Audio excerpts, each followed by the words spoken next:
Colorado takes on UCF this weekend, and we are going to chat with Jay from the Prime Time for College Football in this video presented by BetUS. Welcome back to College Football Addiction. We've got Jay from the Prime Time for College Football.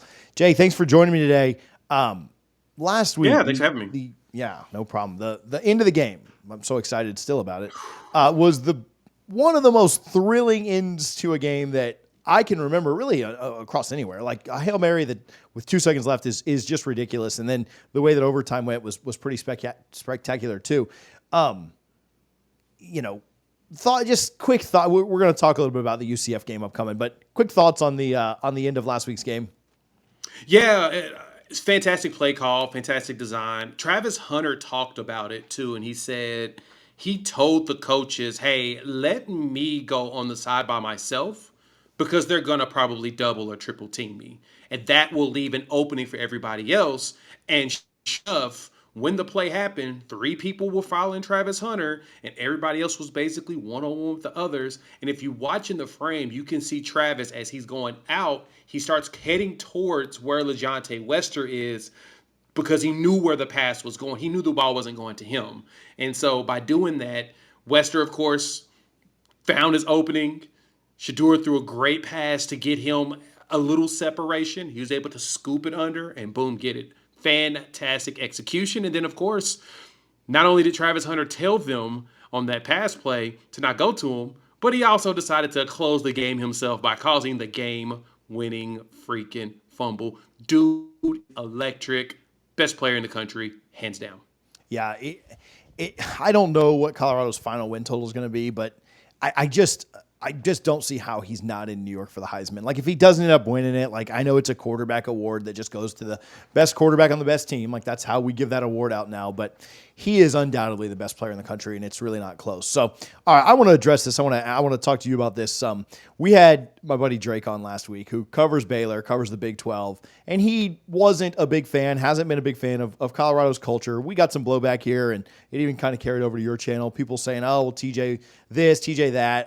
I have a habit of sitting here and nodding my head while people talk and just kind of listening in, and so that you were nodding your head while he was disparaging Colorado, or you didn't call him out. And I'll say this, like first of all, don't really care too much what people think, but also like if somebody has a bad take, like they can come on here and give it. I'm good giving people we had people on from both sides of just about every big game last week, and we had them on to talk about it. And if people, are upset by that, then that's fine.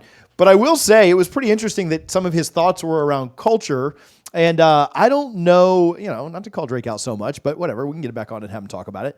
I don't know how many bad cultures fight like Colorado did down 14 points when it kind of looked like Baylor might run away with this thing at one point, and Colorado might just kind of get embarrassed out of their own stadium against a not very good team. All that said, I think the culture at Colorado looks pretty good in this comeback. I think the fight, the want to, the never give up, the desire was pretty good. And I think that probably speaks a little to that culture. Right? Some people don't like the antics that maybe Colorado has or plays with, but I don't know. What are your thoughts around that? No, yeah, a lot of people are. The biggest problem for Colorado is that they're fortunately polarizing, right? We will get right back to chatting with Jay, but first I do want to give some love to our friends over at BetUS. Appreciate BetUS for their support. Make sure that you're using our code, YouTube150. That's YouTube150. It'll get you a 150% deposit bonus on your first deposit. Your next 2 deposits, your second and third, are 125% bonus, and all of that is up to $2,000. So if you want to deposit a few times, you can still keep getting that bonus over and over again. We appreciate BetUS for their support. They've got great lines, great customer service. You will not be disappointed by betting with them this college football season. You have one of the greatest corners to ever play the game, arguably top 5 all time, if not the greatest to ever play corner, right? He's one of those players that we all watched and loved watching growing up because he was just that damn good, right? And so now he's doing something that we've never seen a great like him do before, which is coach a college team, or coach a team in general. Most of them do not do very well as coaches because that's just not their thing, right? Most of them struggle with the idea that somebody can't do what I did. Like, why can't you just do it this way? This is what I did. I anticipated this way. I mean, it's like listening to Ed Reed talk about how he would stop Patrick Mahomes. Dude, you're Ed Reed. We know you figure it out, right? But for Colorado, it's just that they're just so polarizing. And of course, they do everything in the media. Deion Sanders Jr. runs all of the media stuff for them at Well Off Media, and they do a fantastic job of just putting themselves out there. So everybody's talking about Instagram followers and clicks.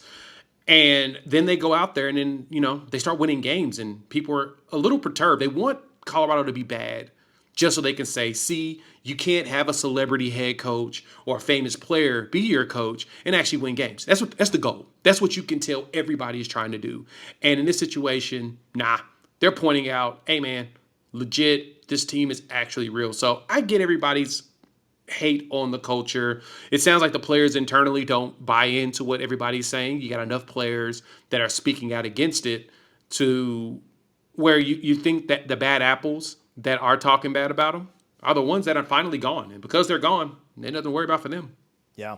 Like I said, it's hard for me to think the culture is too terrible, seeing the way that they fight for each other and Every time. the way that they go out and compete, and the way that they play hard. I think those are signs of a pretty good culture. Now, you may not like the stuff that happens on and off or off the field, but the team seems pretty together to me. Now, are they Yes, agreed. Are they going to win a national championship this year? I don't think so, but I Don't think see it, the question of culture is maybe a little off. So wanted to talk about that. All right, moving forward this weekend, the UCF game. I'll tell you, UCF has maybe one of the best rushing attacks in the country. They certainly like to run the ball, and I do think that that's something that Colorado is going to be pretty concerned with this weekend. Are you hopeful that they can stop UCF's rushing attack? What are your thoughts around that matchup specifically when they go to the Bounce House in Orlando? Man, overall, Colorado has done a really good job on the run game this season, right? Like the run defense hasn't been perfect, but they haven't done a bad job. They're forcing teams to play a lot of backs, and so defensively they show great improvement, especially in the second half of games. This Baylor game showed it, right? Second half of the Baylor game, they gave up 7 points. They gave up all their points in the first half, so 24 points in the first half. 7 in the second. And that's the same thing that happened in the Nebraska game that they lost, the same thing with the Colorado State game, same thing with the North Dakota State game, right? They did that in every game this year. They do a really good job defensively in the second half. They've got to show up first half on it. And so honestly, I think that they can cause some issues for UCF on that.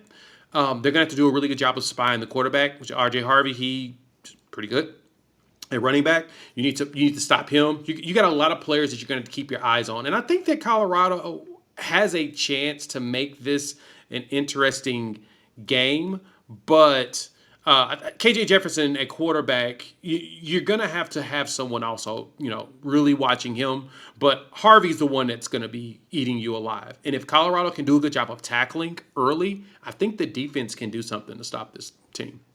Yeah, so I do think that Colorado's offense is going to – I think this is going to be an offensive game. Now, I will agree with you. Colorado's defense has impressed a little more than I think they would, but I don't know that they've seen an offense quite like they're going to see on Saturday, which, the game itself should just be fantastic. And, yes.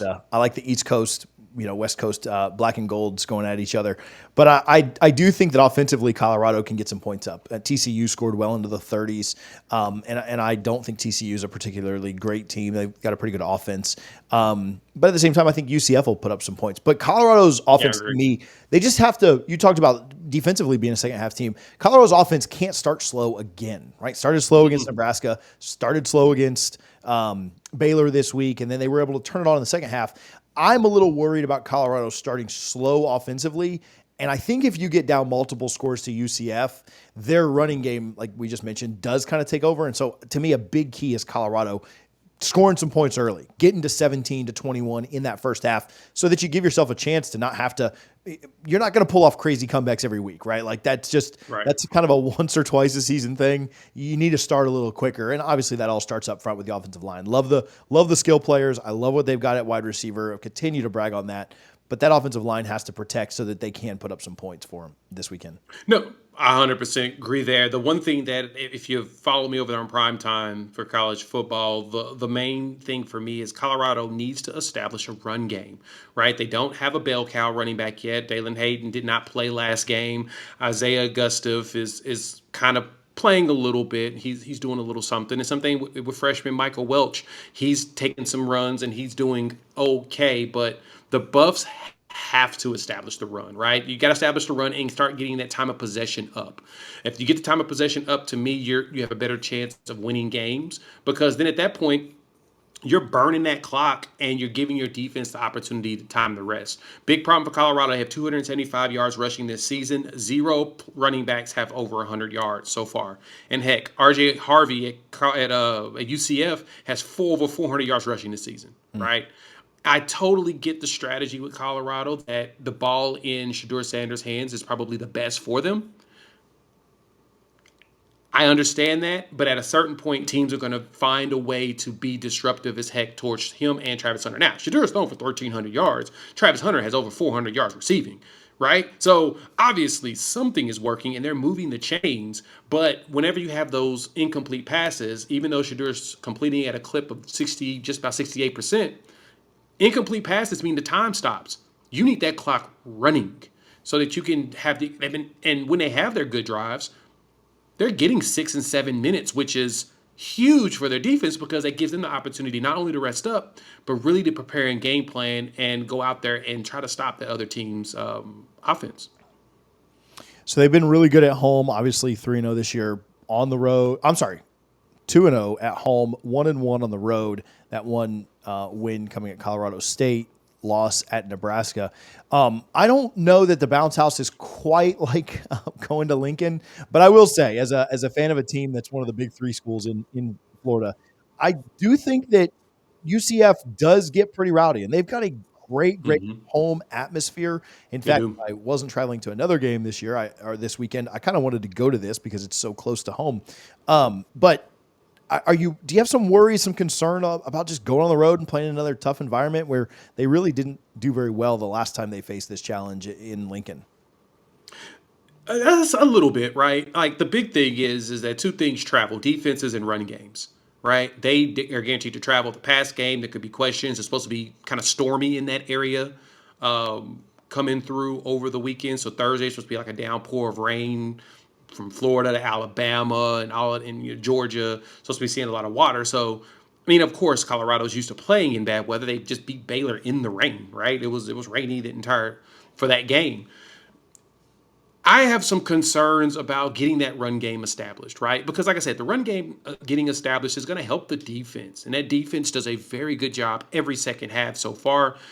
But you need them to be doing that from the whistle to whistle, right? You need it from the start to the end, from initial kickoff to the final whistle. You need to have that just so that, to stifle what UCF does. Because they run the ball so well, they're going to burn clock.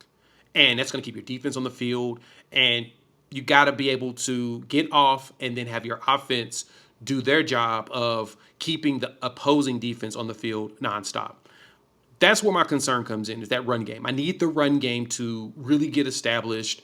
And that, to me, will do nothing but help Shedeur even more. Even though, like I said, he's having a great year. 1,300 yards passing is fantastic. I think he leads the country, or he's tops in the country on that. So it's not like he's, having a bad year.